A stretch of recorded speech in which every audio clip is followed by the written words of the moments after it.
बड़िया बड़िया शादियां कराइयां। अच्छा पीर साहब तवीज देंदे हाँ 120 रुपए फीस है साडी। अच्छा अस्सलाम वालेकुम, मैं मोहम्मद अल्ताफ ते साडा YouTube चैनल है पेंडू जट।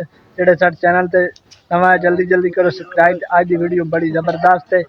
एक चाचा भतरीजा पीर दा मतलब दम शामी कर देन तवीज भी देंदे। आज तुहानू मैं उन्हां दे मुंह च सुनावना चाहना कि कितनी फीस लैंदे ते ए बैठन जी उन्हां दे भतरीजा बैठन ते आ उन्हां दा चाचा जी बिल्कुल जी।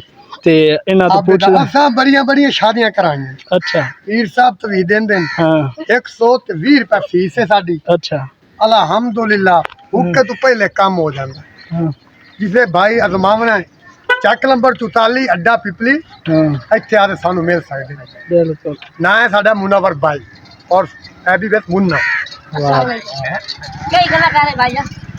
आ पीर है पे जी साडे। अच्छा हां फीस है भाई 120 रुपए। अच्छा तेरे ढिड दर्द होवे तेरे सिर नु दर्द होवे ये रुपया लैसी 120 हुक्म रसी तैनू शफा। रिश्ते रिश्ते करेंगे तो हां जी कराइंदे है ना रिश्ते बिल्कुल कराइंदे। तू से शादी करनी जो अगर ओ रिश्ता भाई अगर ना होता पीर साहब रिश्ता कराइंदे चल वाले सब नहीं।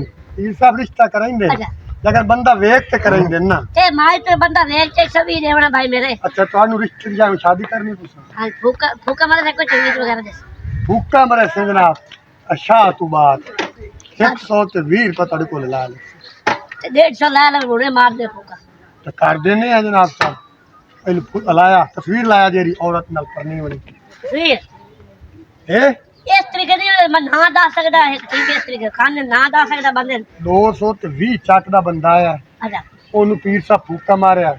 जी अल्हम्दुलिल्लाह इस टाइम यो पेन रहे। तेरा मशहूर हो तो मैं ना रिश्ता करेगा नहीं नहीं वो फीस नहीं देती ना होता नो।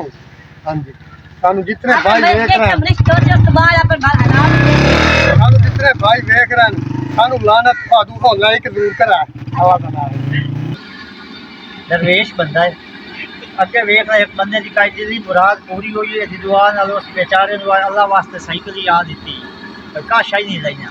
हुन एक बंदे की आस पूरी हो रही है शाम में वो जब सुबह हो जब दुआ की उस आगे मैंने बिल्कुल बकरी मैं आदेश उस बकरी की पता नहीं आते सी या पीर साहब का लबे ईमान हो गए राम को पता लेकिन अगर दुआ यदि भाई लगती है मेरा हमसाया है एक बंदे ने नंबर दिता है जो रजी टीवी वाला होता है वो भैया उसका नंबर ला के 200 रुपये दुआ दिता दुआ की कर यहाँ दे हक से दुआ कर ठीक है ना। हाँ ये उनको रहना ना कापी ना नहीं लेख नंबर इतने सजा खेलू ए तू पेन पा जल्दी कर ऐसा ही खलीफा ही उन वसे दे लायक ना दितो या ते जले एक महीने दुआएं करें ना साइड पे हो गई दुआ ना स्याही विच निकल रखी